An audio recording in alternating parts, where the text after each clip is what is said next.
Lorsque nous nous interrogeons sur les individus qui ont façonné le destin des Amériques, quelques noms nous viennent instantanément à l'esprit. Christophe Colomb, George Washington ou bien Abraham Lincoln. Cependant, des personnages méconnus mériteraient certainement de voir leur rapport reconnu. Parmi ceux-ci, nous retrouvons Simon Bolivar, libérateur de nombreux pays d'Amérique du Sud. Victoire éclatante et échec cuisant, réalisation grandiose et côté plus sombre. Le bilan de la vie et de l'œuvre de Simon Bolivar est très nuancé, au point que certains voient en lui bien plus un tyran. Qu'en est-il vraiment? Qui était vraiment Simon Bolivar, plus communément surnommé El Libertador? Eh bien, c'est ce que nous allons découvrir ou redécouvrir ensemble.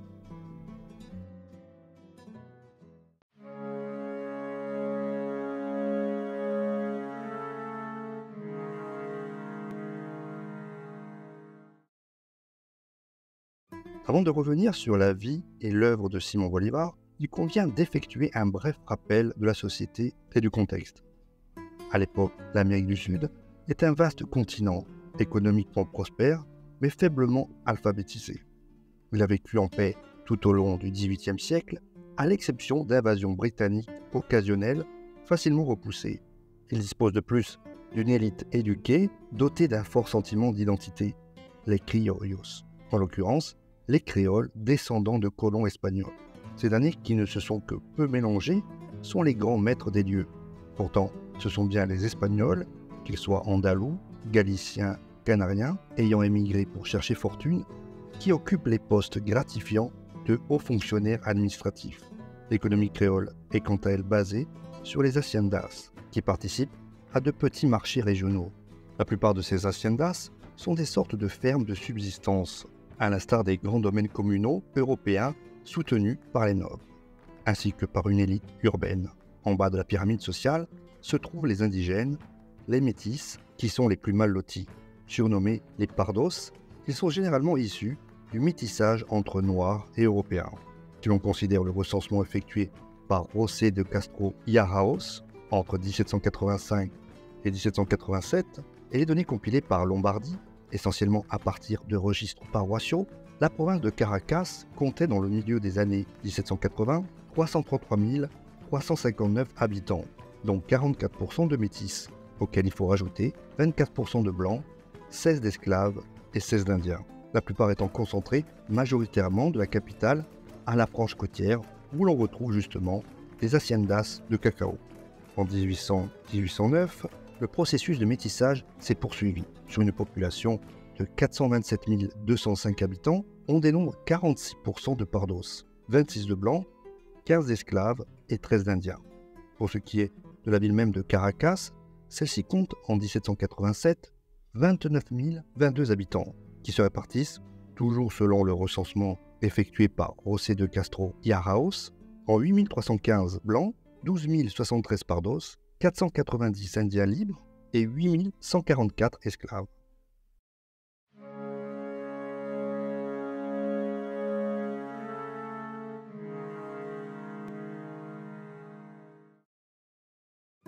Bolivar est né en 1783 dans une famille aisée et est devenu orphelin à l'âge de 2 ans.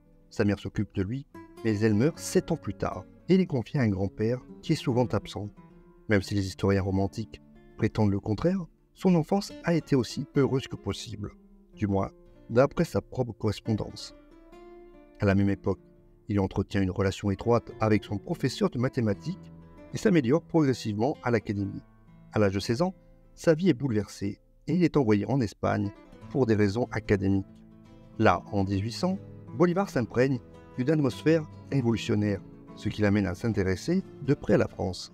À l'époque, la jeune République française se bat en effet seule contre l'ensemble des souverains européens. Mais l'amour le détourne de ses observations et il épouse finalement une Espagnole, María Teresa Rodríguez del Toro y Ayasa. Cependant, celle-ci meurt de la malaria moins d'1 an après leur mariage. Dans une lettre adressée à un ami qui vit en France, Bolivar exprime ses sentiments après la mort de son épouse. « Je l'ai perdue et avec elle la vie de douceur qui réjouissait ma tendre poitrine. La douleur ne me laisse pas un seul moment d'apaisement. » Dévasté, Bolivar séjourne de nouveau en Europe et sur les conseils de son ancien professeur de mathématiques, un certain Rodriguez, découvre les cercles révolutionnaires. Le romantisme est en plein essor, héritier de la tempête française, et après ses voyages en Italie, en 1805, devant le Monte Sacro à Rome, il fait un serment qui conditionnera sa vie, libérer son pays de l'absolutisme. Il est à noter que la mort prématurée de son épouse a sans doute contribué fortement à son implication totale dans la cause révolutionnaire, le poussant à se dévouer corps et âme pour changer le monde.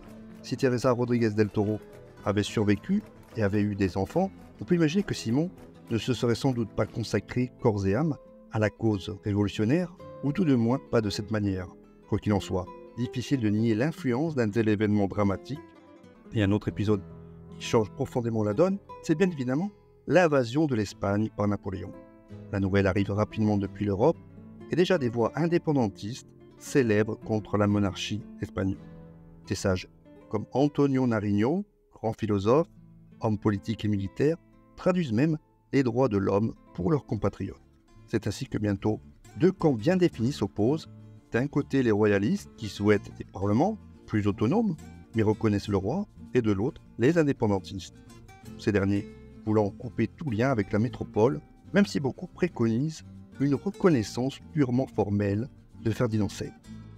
Bolivar, quant à lui, monte en grade grâce à son amitié avec Francisco Miranda, révolutionnaire de la vieille école. Ce dernier a déjà organisé des insurrections militaires infructueuses, mais volontaires. Bolivar voit ainsi, dans ce chaos politique, une chance pour lui de s'élever et de participer activement à une nouvelle ère. C'est ainsi que le 5 juillet 1811, lorsque le Venezuela se déclare indépendant, déclenchant la réaction de la couronne espagnole, Simón Bolívar apparaît comme le grand leader de ce mouvement et des luttes pour la construction d'une nouvelle nation. Une constitution qui amène Bolívar et son compagnon Miranda à se rendre à Londres, où ils s'entretiennent avec le fameux Wellington afin de conclure un accord secret de commerce et d'amitié entre le Venezuela et l'Angleterre. Une occasion pour le jeune homme de faire ses preuves en tant que diplomate. Cependant, très rapidement, certaines provinces, comme celle de Guyane, ou bien même celle de Coro, refusent de reconnaître l'autorité de la nouvelle junte suprême des républicains. En conséquence, Caracas, avec l'aide de toutes les autres provinces, envoie une armée de 2000 hommes pour prendre la Guyane par la force et disperser les royalistes qui la défendaient. Miranda, à la tête de ses troupes, qui peinent à mater la rébellion, persuade ainsi Bolívar, qui n'a reçu qu'une formation militaire de salon, de défendre Puerto Cabello, plus exactement le fort de San Felipe et le port de Puerto Cabello, qui servait de centre de détention des prisonniers espagnols. Mais un événement va venir contrarier ces projets. En effet, négligeant les habituelles mesures de sécurité à la tombée de la nuit, Simón Bolívar et ses principaux officiers s'absentent pour se rendre à une noce. Les prisonniers espagnols en profitent donc pour se soulever et les soldats républicains finissent par abandonner la place au petit matin. Les Espagnols ont dès lors à leur disposition, en plus des armes et munitions entreposées dans l'arsenal du port, des vivres, des vêtements et surtout un port évidemment, ce qui est essentiel pour pouvoir reprendre les opérations contre les insurgés.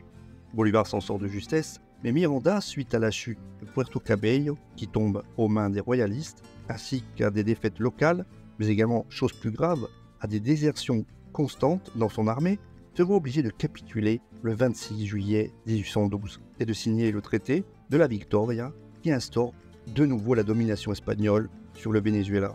Quelques mois auparavant, le 26 mars 1812, un autre événement va également faire pencher la balance en faveur des Espagnols. En effet, un terrible tremblement de terre qui fait des milliers de morts, touchant surtout les villes républicaines comme Caracas et aucune des villes royalistes comme Coro, effraie grandement la population. Les prêtres royalistes, affirmant qu'il s'agit là d'une punition divine pour s'être opposés au roi, les masses se jettent aussitôt sur les révolutionnaires. Si la nature s'oppose à nous, nous la combattrons pour qu'elle nous obéisse, s'écrie alors Bolívar. Quoi qu'il en soit, suite à cette capitulation de Miranda, il va s'avérer que peu d'officiers vénézuéliens étaient au final au fait des négociations avec Monteverde. Conséquence, ils s'estiment trahis par Miranda. Et alors que ce dernier est logé dans la maison du colonel Manuel María Casas, commandant de la Guaira, un groupe de républicains, parmi lesquels compte Simón Bolívar, réussissent à le convaincre de rester une nuit de plus dans la résidence de Casas. À 2 heures du matin, Casas et Bolívar, accompagnés d'une poignée d'hommes armés, s'introduisent dans la chambre de Miranda, qui dort profondément. Ils prennent par précaution son épée et son pistolet, le réveillent avant de lui ordonner avec rudesse de se lever et de se vêtir. Après quoi, ils le mettent au fer et le remettent à l'Espagnol Monteverde. En échange de cet acte de trahison, l'Espagnol Francisco Antonio de Iturbe y Eris accorde à Bolivar un sauf-conduit que ce dernier a sollicité pour s'exiler sur faveur spéciale de Domingo. À cette occasion, le général espagnol fait ainsi en sorte que la capture de Miranda soit comprise comme un service rendu au royaume d'Espagne. Transféré à Cadiz à la fin de l'année 1813 et emprisonné, enchaîné à la citadelle de la Caracas, Miranda meurt de la fièvre quelques mois plus tard. On ne sait pas si Bolivar a agi par peur ou par déception à l'égard de son mentor Miranda, mais dans tous les cas, c'est un acte que beaucoup lui reprocheront jusqu'à la fin de ses jours. Cependant, Bolivar n'a pas dit son dernier mot. Réfugié à Carthagène des Indes, où le processus indépendantiste avait débuté le 20 juillet 1810, il en profite pour compiler un manuscrit connu sous le nom de Manifeste de Carthagène, où il se livre à une analyse politique et militaire des causes qui ont entraîné la chute de la première république vénézuélienne. Ainsi, peu après son arrivée, Bolivar sollicite, auprès du gouvernement de Carthagène, le droit de servir dans les rangs de son armée et se voit confier le commandement d'une garnison de 70 hommes dans la petite localité de Barrancas, où il a commencé à se forger son futur prestige militaire. Après avoir reçu de Nouvelle-Grenade une autorisation et des moyens, Bolivar lance l'une de ses plus importantes offensives qui va prendre le nom de la campagne admirable. Une campagne victorieuse des indépendantistes, appelés aussi patriotes ou républicains, contre les royalistes fidèles à la couronne d'Espagne et qui va permettre la libération du Venezuela occidental formé par les provinces de Mérida, Barinas, Trujillo et Caracas. Grâce au succès obtenu au même moment par la campagne d'Orient de Santiago Mariño, elle conduira à l'instauration de la Deuxième République vénézuélienne. Alors que les troupes royalistes et patriotes sont en lutte, Bolivar entre triomphalement à Caracas en 1813 où il est proclamé libérateur, en espagnol El Libertador, un titre honorifique qui reste aujourd'hui encore associé à son nom. Le 20 mars 1813, Bolivar et Manuel del Castillo rédigent le fameux décret de guerre à mort, d'abord comme une réponse aux atrocités commises durant la campagne de Monteverde et ensuite comme une tentative de caractériser la guerre d'indépendance du Venezuela comme un conflit entre deux nations distinctes alors qu'elle était considérée jusqu'à présent comme une guerre civile à l'intérieur d'une colonie espagnole. Ce qui fait qu'en février 1814, à Caracas, dans le cadre même de cette guerre à mort, Bolivar fait fusiller 886 Espagnols et Canariens en 3 jours, les 24, 25 et 26 février. Cependant, la contre-attaque royaliste ne va pas tarder à reprendre, menée par un certain capitaine de milice espagnol du nom de José Tomás Boves. La Deuxième République vénézuélienne blessée à mort, les royalistes vont ainsi affirmer peu à peu leur domination sur tout le Venezuela au cours de l'année 1814, exception faite des territoires orientaux et de l'île de Margarita, qui restent républicains. L'armée républicaine s'étant divisée, dès lors, il devient très difficile pour Bolivar d'exercer son autorité et de coordonner les actions de ses troupes, ce qui le pousse finalement à quitter de nouveau le pays pour Carthagène des Indes. Confronté à l'impossibilité d'établir un quelconque projet pour le Venezuela, il part pour la Jamaïque sur le navire La Découverte.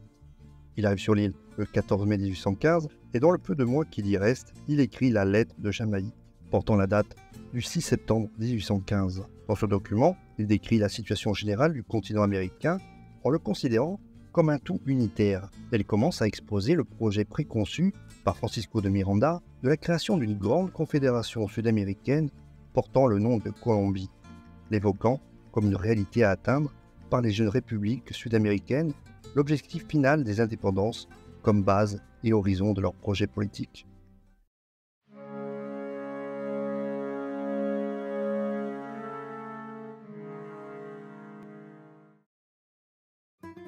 Bolivar débarque dans l'île de Margarita durant l'année 1816, bien destiné à obtenir d'abord la reconnaissance de son autorité et ensuite de préparer une campagne de libération des territoires continentaux avec l'aide du meneur local Juan Bautista Arizmendi.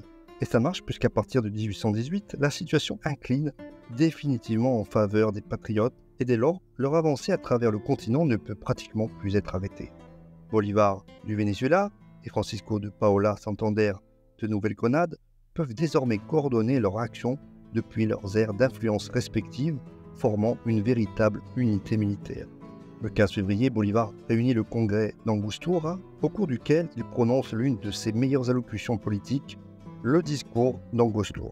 Il développe une analyse critique de la situation, expose le but à suivre pour réussir à fonder la République et annonce le projet de la Constitution de Cúcuta, promulguée plus tard par le congrès de Cúcuta en 1821. Le résultat de ce congrès est tout simplement la naissance officielle de la République de Colombie, connue sous le nom de Grande Colombie. Le congrès nomme également en décembre 1821 Simón Bolívar président de la République et Francisco de Paula Santander vice-président. De 1823 à 1826, il est engagé dans les guerres de libération du Pérou, faisant montre de tous ses talents militaires. Forte mobilité, tacticien et utilisation de la technique de la guérilla, mais confronté à une rébellion en 1826, échappant à un assassinat, faisant face à une guerre contre le Pérou en 1829, mis à mal par une opposition grandissante, épuisé et malade, il démissionne de son poste de président en 1830, après la déclaration d'indépendance du Venezuela. En disgrâce, Simón Bolívar se voit obligé de quitter Bogota. Bolívar écrit à un ami pour lui confier ses états d'âme. « Vous savez que j'ai eu le pouvoir pendant 20 ans, et je n'en ai tiré que quelques conclusions sûres. Premièrement, l'Amérique est ingouvernable pour nous. Deuxièmement, celui qui sert une révolution laboure la mer. Troisièmement, la seule chose que l'on puisse faire en Amérique est d'immigrer. Quatrièmement, ce pays tombera infailliblement entre les mains de petits tyrans. » Avec cette phrase célèbre, « J'ai labouré la mer », on comprend que Bolívar ne croit plus à la démocratie. La mort va le surprendre à San Pedro Alejandrino, une hacienda proche de Santa Marta, le 17 décembre 1830. Au moment de mourir, il prononce ces derniers mots. « Partons, partons, ces gens-là ne veulent plus de nous dans ce pays. Allons mes enfants, portez mes bagages à bord de la frégate. » On dit souvent que les révolutions sont conçues par des rêveurs, réalisées par des pragmatiques et exploitées par des tyrans. Simón Bolívar a été sans doute les trois à la fois, un rêveur, un pragmatique et un tyran. Personnage à la fois contesté par sa pratique autoritaire de pouvoir, mais admiré pour ses exploits militaires, Bolívar est devenu au fil du temps un modèle politique sur lequel différents courants politiques se sont construits et a été souvent réutilisé par les dirigeants qui lui ont succédé comme symbole de la patrie. Légitimement discuté pour le cynisme et la violence de certains de ses actes, encensé de manière parfois quasi religieuse par la littérature, Bolívar est une personnalité ambiguë et complexe. Un mythe s'est finalement construit autour de ce personnage pour plusieurs raisons. La libération d'une partie de l'Amérique latine du joug espagnol, son attachement aux idées libérales, mais aussi le goût inachevé de son œuvre, puisqu'il n'est jamais parvenu à mettre en pratique son rêve de panaméricanisme. Un rêve dont on ne connaîtra sans doute jamais la véritable ampleur. En effet, difficile de déterminer si, dans sa pensée, l'Union devait comprendre les États-Unis ou au contraire se limiter à un ibéro-américanisme. Voilà, cette vidéo est à présent terminée, j'espère que vous l'aurez appréciée. Dans ce cas, n'hésitez pas à mettre un pouce vers le haut et à la partager. Et si vous voulez soutenir mon travail en effectuant un don, vous avez à votre disposition la plateforme Tipeee ou bien le bouton Merci situé sur l'ensemble des vidéos. Quoi qu'il en soit, on se retrouve très prochainement pour un nouveau documentaire sur Hérodoc, la chaîne Histoire, ou bien à tout de suite si vous souhaitez visionner une autre vidéo de la chaîne.